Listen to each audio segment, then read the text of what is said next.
Europe 1, 7h45. La marque a failli disparaître et finalement, la maison Le Jaby va fêter ses 130 ans tout à l'heure à midi en grande pompe au Lido de Paris. Thomas, vous recevez celui qui a repris la maison et qui en est aujourd'hui le PDG. Alain Prost est votre invité tout de suite pour l'interview vérité d'Europe 1. Bonjour Alain Prost. Bonjour. En janvier 2012, vous repreniez Le Jaby en perdition. Vous sauviez 193 salariés sur 450. Aujourd'hui, la maison a changé de nom. Il faut dire la maison Le Jaby. Vous y tenez beaucoup. Est-ce que la maison Le Jaby est sauvée ? Écoutez, nous avons fait un gros travail depuis 2 ans. Je dirais que la maison Le Jaby est en bonne marche.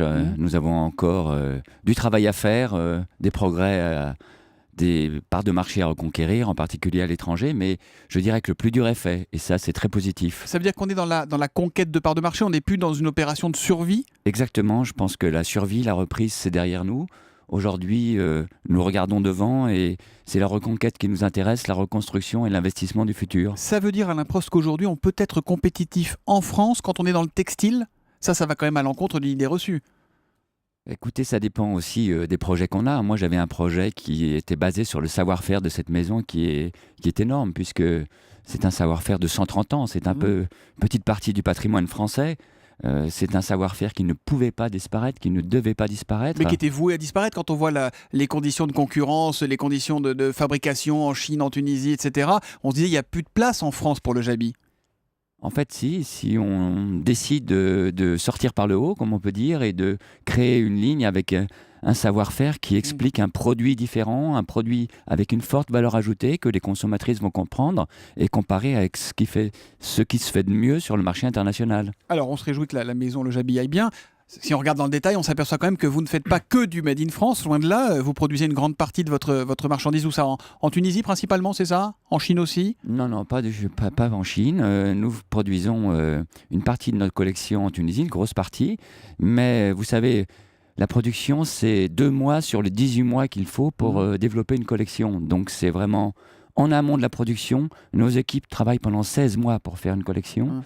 70 personnes à 100%. Et nous faisons travailler aussi 45% de fournisseurs français. Donc on peut dire que même si c'est fabriqué en Tunisie, nos collections... Mais quelle proportion ? Quand on achète une tenue Le Jaby, combien on a de chances qu'elle ait été fabriquée ailleurs qu'en France ? La collection couture est faite en France à 100%. Les autres collections sont faites en Tunisie, mais on peut dire qu'à 65%, elles sont, en termes de valeur ajoutée, faites en France. Parce qu'à l'époque, quand vous aviez repris, il y avait une petite polémique avec Arnaud Montebourg. On était en pleine campagne présidentielle. Et il avait dénoncé les patrons voyous, en vous mettant dans le même sac, qui reprennent des entreprises pour obtenir des marques et disparaissent pour aller produire ailleurs. Aujourd'hui, ce n'est pas le cas. Non, pas du tout, parce que nous n'avons rien changé de l'organisation actuelle, en termes de l'organisation précédente en termes de production. Cette usine Le Jaby en Tunisie, elle existe depuis 20 ans. Il y a 700 personnes qui travaillent depuis 20 ans pour produire les produits Le Jaby là-bas, et elles continuent à le faire. Et vous vendez où aujourd'hui ? Quels sont les marchés porteurs ? Nous faisons 65% de notre chiffre à l'international, ce qui après, je dirais, 2 ans après la potentielle disparition de la société est exceptionnel, avec premier marché la Russie, puis l'Angleterre. La Russie et l'Angleterre sont les premiers marchés. Exactement. Vous aviez repris, je le disais, 193 salariés sur 450. Est-ce que le temps de réembaucher peut-être est venu chez Le Jaby, dans la maison Le Jaby ? Nous n'avons pas attendu parce que, si vous voulez, nous avons déjà embauché près de 30% de nouveaux collaborateurs depuis 2 ans. Et ça en fait particulier, combien de personnes ? nous avons embauché environ 50 personnes. D'accord. Et en particulier des jeunes, puisque la moitié de ces collaborateurs nouveaux ont moins de 30 ans. Il nous a fallu assurer la transmission de notre savoir-faire, essentiel, puisque nous sommes une société de savoir-faire, de valeur ajoutée. Nos équipes avaient 54 ans de moyenne d'âge, et c'était stratégique d'avoir des jeunes qui s'intéressent à ce métier et qui s'y investissent pour l'avenir. Et est-ce qu'aujourd'hui, rapatrier toute la production en France, c'est un rêve totalement inaccessible ou c'est jouable ? Est-ce que c'est votre objectif à terme ?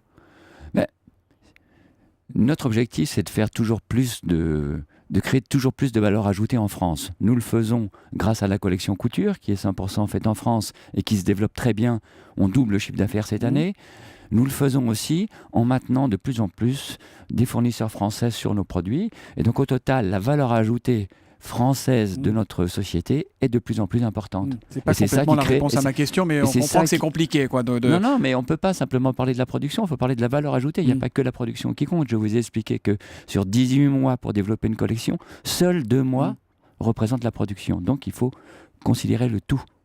Alain Prost, suite à la liquidation judiciaire qui vous a permis de reprendre le Jabi, des anciennes salariées, on s'en souvient, avaient créé sous forme de coopérative les atelières. Alors on sait qu'elles ont un peu de difficultés financièrement, elles ont du mal à être suivies par les banques. Est-ce que vous êtes prêt à leur donner un petit coup de main maintenant que la maison Le Jabi va mieux ? Vous savez, je crois que là, il y a une mauvaise information. C'est nous qui les avons lancés, entre guillemets. On leur a donné leur première commande.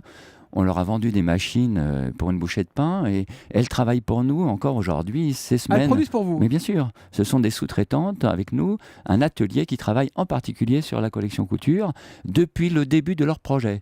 Et beaucoup de mes équipes vont journalièrement, quotidiennement chez elles pour les aider à faire nos produits. Alain Prost, dernière question. Hier soir encore, on entendait François Hollande redire que sa priorité, c'était l'emploi par le soutien aux entreprises. Vous, le patron de PME, est-ce que vous trouvez qu'on vous aide assez, qu'on vous tend assez la main aujourd'hui en France ? Honnêtement, pour moi, le soutien, je le trouve compliqué et peu clair. J'aimerais en tout cas deux choses. C'est que, quand nous avons des jeunes qui sont en apprentissage avec nous, ça soit plus simple et qu'on soit favorisé. C'est important d'aider les jeunes à s'intégrer dans la vie professionnelle. Et quand on recrute des jeunes, donc c'est un deuxième temps, on puisse être aidé là aussi pendant quelques années, surtout des sociétés comme les nôtres, qui sommes encore en train de nous battre pour survivre. Donc il y a encore des choses à faire et peut-être des process à simplifier, on va dire. Exactement. En tout cas, moi je crois au savoir-faire français et je crois qu'il a un bel avenir. Merci Alain Prost d'avoir été sur Europe 1 ce matin. Merci, donc bon anniversaire à la maison Le Jabi. On pense également aux filles des atelières donc, avec lesquelles vous travaillez. Merci et bonne journée à vous.